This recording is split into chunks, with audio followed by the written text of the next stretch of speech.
నమస్తే, welcome to HMTV special debate.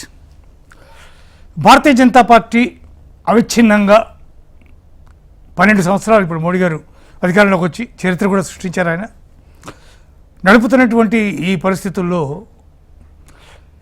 చిన్న చితక పార్టీలు అంటే ప్రాంతీయ పార్టీలు, వాటిలో పెద్ద పార్టీలు కూడా ఉండొచ్చు, బీఆర్ఎస్, టీడీపీ, వైఎస్ఆర్సీపీ, ఇట్లా అనేక రకాల పార్టీలు ఉండొచ్చు. వాటన్నిటి మనుగడ కూడా ప్రశ్నార్థకంగా మారిపోయినటువంటి పరిస్థితి కనిపిస్తోంది. అంటే ఏదో ఒక రకమైనటువంటి వ్యూహం, అది ఎట్లా ఏంటి అనేది తర్వాత విషయం. మొత్తానికి వాటిని పక్కన పెట్టడమే ప్రధానమైనటువంటి లక్ష్యంగా దేశం మొత్తం మీద జాతీయ పార్టీలు మాత్రమే ఉండాలి, ప్రాంతీయ పార్టీల మనుగడ ప్రమాదకరం అనేటటువంటి పరిస్థితి భారతీయ జనతా పార్టీ వ్యవహార శైలిలో మనకు స్పష్టంగా కనిపిస్తూ ఉంది. సో ఈ పోకడ ఇది ఎంతవరకు సమంజసం? ఇట్లాంటి వ్యవహార శైలి వల్ల స్థానికంగా ఉండేటటువంటి వాళ్ళ యొక్క ఆస్పిరేషన్స్ కానీ, అక్కడ ప్రజల యొక్క భావోద్వేగాలు కానీ, లేదా వాళ్ళ యొక్క చారిత్రకమైనటువంటి వాళ్ళ యొక్క భవిష్యత్తు ఏమైపోతుంది అనేటటువంటిది కానీ, ఇవన్నీ కూడా చాలా సందేహాస్పదంగా మారిపోతున్నటువంటి పరిస్థితి కనిపిస్తోంది. సరే, ఇదే అంశం మీద అసలు ఏంటి, ఏం ఉద్దేశం వాళ్ళది, ఎందుకు ఇట్లా చేస్తున్నారు, వీళ్ళ యొక్క పరిస్థితులు, వీళ్ళ యొక్క స్థానికమైనటువంటి ఆస్పిరేషన్స్ అన్నీ ఏమైపోతాయనే అంశం మీద మనతో మాట్లాడడానికి ప్రముఖ జర్నలిస్ట్ మస్తాన్ రావు గారు మనతో ఉన్నారు. ఆయనతో మాట్లాడి దీనికి సంబంధించినటువంటి అంశాలు తెలుసుకునే ప్రయత్నం చేద్దాం. నమస్కారం మస్తాన్ రావు గారు. నమస్తే సార్, భారతీయ జనతా పార్టీ వ్యవహార శైలి మొదటి నుంచి ఈరోజు వరకు కూడా చిన్న రాష్ట్రాలకి వాళ్ళు ఎట్టగైతే ఫేవరబుల్గా ఉంటారో అట్లాగే చిన్న చిత్తగా పార్టీల విషయంలో వాళ్ళంత వ్యతిరేకంగా ఉంటారు. స్థానిక పార్టీలు, స్థానికంగా ఉండేటటువంటి బలమైనటువంటి పార్టీలని మరింత ధీటుగా ఎదుర్కొనేందుకు ప్రయత్నం చేస్తారు, ఏదో రకంగా వాటిని పక్కన పెట్టడానికి ప్రయత్నం చేస్తారు. అది జరుగుతున్నది మనం చూస్తూనే ఉన్నాం. 2019లో టీడీపీని, తర్వాత బీఆర్ఎస్ని రాష్ట్ర ఎలక్షన్స్లో, ఇట్లా అనేకమైనటువంటి చోట్ల అక్కడ శివసేన, ఇట్లా అనేక రకాలైనటువంటి అంశాలు మనకి దీంట్లో మనకు కనిపిస్తుంటాయి. ఈ రకమైనటువంటి వ్యవహార శైలి వల్ల ఆయా ప్రాంతాల్లో ఉన్నటువంటి వాళ్ళ యొక్క ఎస్పిరేషన్స్ కానీ, వాళ్ళ యొక్క సంస్కృతి సాంప్రదాయాలు కానీ, వాళ్ళ యొక్క వ్యవహార శైలి కానీ, లేదా వాళ్ళ యొక్క చారిత్రక నేపథ్యం కానీ, చారిత్రకంగా రాబోయేటటువంటి భవిష్యత్తు కానీ, ఇవన్నీ కూడా పూర్తిగా పక్కపోతున్నటువంటి పరిస్థితి కనిపిస్తోంది. ఎందుకు ఇట్లాంటి వ్యవస్థ, ఏంటి భారతీయ జనతా పార్టీ యొక్క ఉద్దేశం, ఏమై ఉంటుందని మీరు అనుకుంటున్నారు? గుడ్ ఆఫ్టర్నూన్ అండి, హెచ్ఎంటీవీ ప్రేక్షకులకు మీకు కూడా నమస్కారం. భారతీయ జనతా పార్టీ 1980లో స్థాపించారు. ఆ తర్వాత కాలంలో 84లో వచ్చేసరికి జాతీయ స్థాయిలో 2 స్థానాలు మాత్రమే దక్కింది. ఈరోజు దేశవ్యాప్తంగా చాలా రాష్ట్రాలు అప్రతిహతంగా అది దూసుకుపోతున్న పరిస్థితి. నరేంద్ర మోడీ గారు కూడా ప్రధానమంత్రిగా 3వసారి, ఈరోజు నెహ్రూ గారు ఎలక్టెడ్ ప్రైమ్ మినిస్టర్ గా ఏదైతే నెహ్రూ గారు టెన్యూర్ ఉందో దాన్ని దాటారనేది కూడా ఆయన సంబరాలు జరుపుకుంటున్న వేళ. సో భారతీయ జనతా పార్టీ ప్రయాణం అంతా కూడా ఇటీవల కాలంలో చూస్తే ప్రాంతీయ పార్టీల్ని అణగదొక్కుంటా వెళ్తుంది అనేది కూడా చెప్పాలి. అంటే అది ప్రజాస్వామ్యబద్ధంగానే జరుగుతుందని అనిపిస్తున్నప్పటికీ కూడా సో ప్రాంతీయ పార్టీలను బలహీనపరిచే కార్యక్రమాలు కూడా జరుగుతున్నాయి అనేది కూడా మనం చెప్పాలి. మనం ఎక్కడ చూసుకున్నా కూడా చూడండి, మనకి అంటే మనకి ఆంధ్రప్రదేశ్ లో అంత ప్రభావం లేకపోవచ్చు, అంటే సదరన్ స్టేట్ లో అంత పెద్దగా లేకపోయినప్పటికీ కూడా ఎక్కడైతే ఇప్పుడు బలమైన ప్రత్యామ్నాయంగా ప్రాంతీయ పార్టీలు ఉన్నాయో వాటన్నిటిని కూడా ఒకదానికొకటి తొక్కేసుకుంటా వెళ్తున్న పరిస్థితి. ఎందుకు సార్ 2019లో బలవత్రంగా ఉన్నటువంటి తెలుగుదేశం పార్టీని భారీగానే దెబ్బ కొట్టారు కదా? అంటే తెలుగుదేశం పార్టీని దెబ్బకొట్టిన ఆ రోజున్న పరిస్థితిలో భారతీయ జనతా పార్టీ ఎంతవరకు దాన్ని క్యాష్ చేసుకుందనేది చూడాలి. ఇప్పుడు మొత్తంగా చూస్తే ఏంటంటే, ఇప్పుడు భారతీయ జనతా పార్టీ క్యాష్ చేసుకుందని నేను అనుకోవడం లేదు, కానీ అత్యంత బలమైనటువంటి ఒక పార్టీని పక్కన పెట్టడం దాని ప్రధానమైనటువంటి ఉద్దేశం. జగన్ది కూడా ప్రాంతీయ పార్టీ కావచ్చు కాక, కానీ టీడీపీ చాలా బలమైంది, అంటే బలిష్టమైనటువంటి పునాదులు కలిగింది. ఉమ్మడి ఆంధ్రప్రదేశ్ని ఏకఛత్రాధిపత్యంగా ఏలినటువంటి రికార్డు ఉన్నటువంటి పరిస్థితి, అందులో ఎన్టీఆర్ లెగసీ ఉంది, దాంట్లో మిగిలిన అనేక రకాలైనటువంటి ఫ్యాక్టర్స్ ఉన్నాయి. దాన్ని బయట పెట్టారు, దాన్ని పక్కన పెట్టేశారు కదా యాక్చువల్గా. అంటే అక్కడ ఒకటండి, ఆ రోజు ఏమైందంటే తెలుగుదేశం పార్టీలో కూడా అప్పుడు మతతత్వ పార్టీగా భారతీయ జనతా పార్టీ ఉండటం, అంతగా ఆసక్తి కనపరచకపోవడం కూడా ఒక కారణంగా చెప్తారు.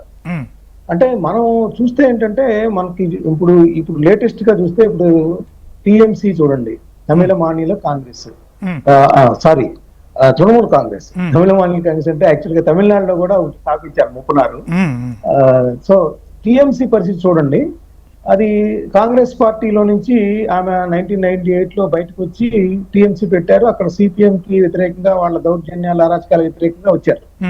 సో ఇప్పుడు అదే పరిస్థితి టిఎంసి వీళ్ళ అరాచకాల నేపథ్యంలో భారతీయ జనతా పార్టీ ఇక్కడ చూసుకొచ్చిన పరిస్థితి.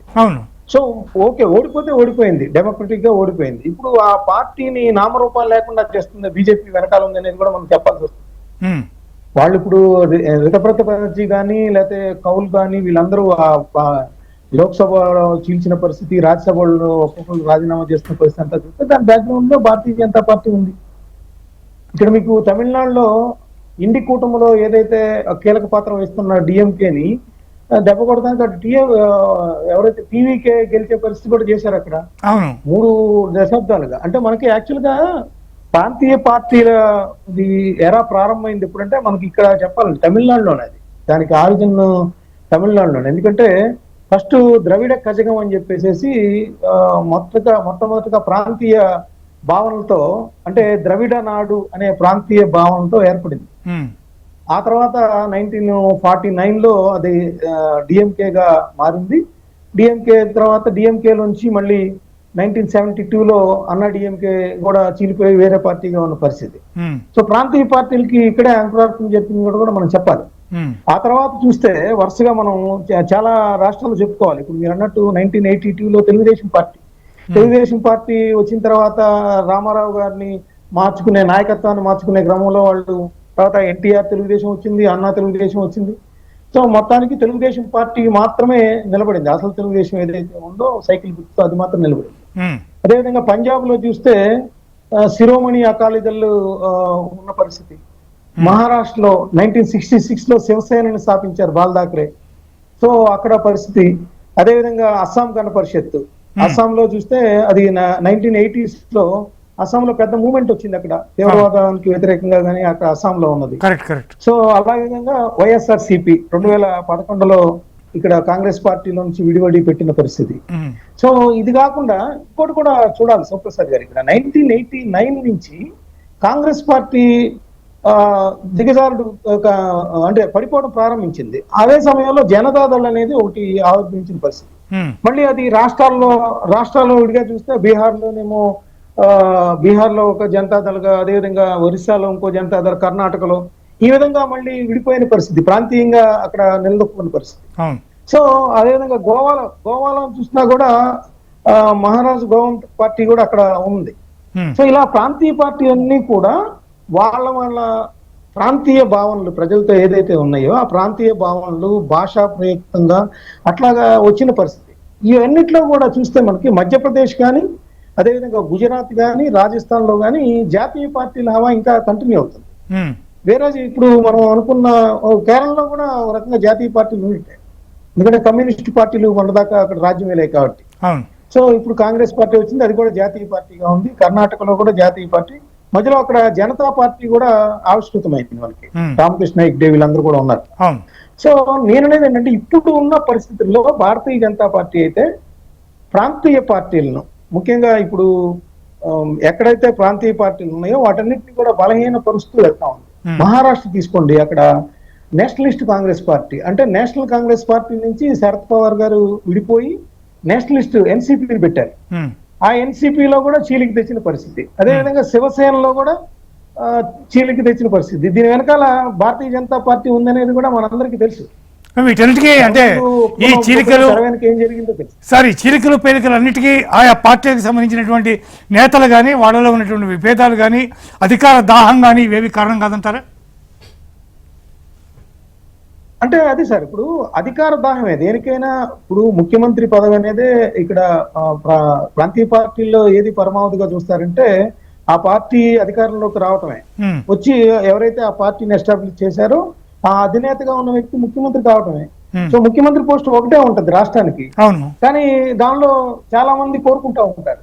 సో మీరు అన్నట్టు ఆ విభేదాలు ఎందుకయ్యాయంటే ముఖ్యమంత్రి పీఠం కోసమే. సో ఆ ముఖ్యమంత్రి పీఠం కోసం ఎవరైతే అరువులు చేస్తా ఉంటారో ఆ పార్టీలని జాతీయ పార్టీలు కబలించి వేస్తా ఉన్నాయి. Yeah. కొన్ని సందర్భాల్లో అలా జరుగుతూ ఉంది, మరికొన్ని సందర్భాల్లో ప్రాంతీయ పార్టీలు వాళ్ళ ప్రయోజనాల కోసం కూడా ప్రాంతీయ పార్టీల మధ్య చిచ్చు పెడతాం లేకపోతే మెర్జ్ చేసుకోవడం జరుగుతూ ఉంది. ఇప్పుడు మీరు మమతా బెనర్జీని ప్రధానంగా తీసుకున్నారు. మమతా బెనర్జీ స్వయంకృతాపరాధం కాదంటారా ఇదంతా? ఖచ్చితంగా స్వయంకృత. ఆమె ఒకానొక దశలో ఆమె ప్రాంతీయ పార్టీ అనే విషయం మర్చిపోయి ఆమె ప్రధానమంత్రి కావాలని కూడా కలగన్నారు. అవును. సో ఏదైతే ఆమె మూలం అంటే కాంగ్రెస్ పార్టీ నుంచి వచ్చిందో ఆ కాంగ్రెస్ పార్టీని కూడా అవమానించే విధంగా మాట్లాడిన పరిస్థితి, అసలు అలా కానీ కాంగ్రెస్ పార్టీని అసలు లెక్క చేయని పరిస్థితి. అలా కానీ ప్రధానమంత్రికి ఎస్పిరేషన్స్, ఆ పదవికి ఎస్పిరేషన్స్ లేనటువంటి నాయకుల్ని ఎవరు చూసాం మనం? చాలా 190% మంది అదే చేస్తూ ఉన్నవాళ్ళే కదా. ఖచ్చితంగా ఉండొచ్చండి. ఇప్పుడు మనకి దేవగౌడ గారు, గుజరాల్ గారు, చంద్రశేఖర్ గారు కూడా ప్రధానమంత్రులు అయ్యారు. అవును. సో వాళ్ళు ఏ బేసిస్ మీద అయ్యారు? ఆ రోజులో తప్పనిసరి పరిస్థితుల్లో కోalition గవర్నమెంట్లు ఏర్పాటు చేసుకొని ఆ విధంగా అయ్యారు తప్పితే బలంగా ఉన్నట్టు కాదు కదా. అవును.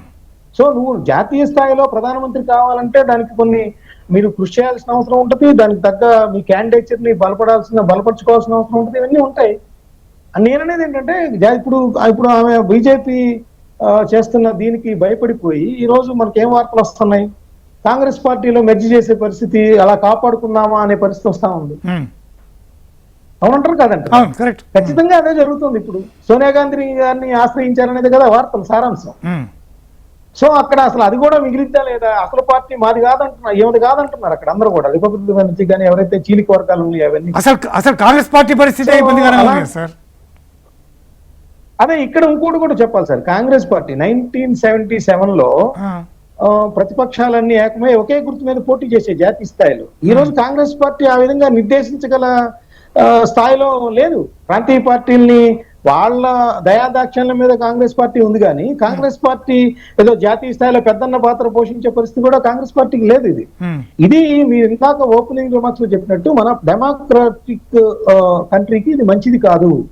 ఇది నియంతృత్వం వైపు దారితీస్తుంది. ఒకే పార్టీ కనుక ఇన్ని రాష్ట్రాల్లో అధికారంలో ఉండి కేంద్రంలో అధికారంలో ఉంటే అది మన ప్రజాస్వామ్య వ్యవస్థకి మంచిది కాదు. ఎందుకంటే బలమైన ప్రతిపక్షం ఉన్నప్పుడే ప్రజాస్వామ్య వ్యవస్థ మనగలుగుతుంది అనేది ఇక్కడ పాయింట్.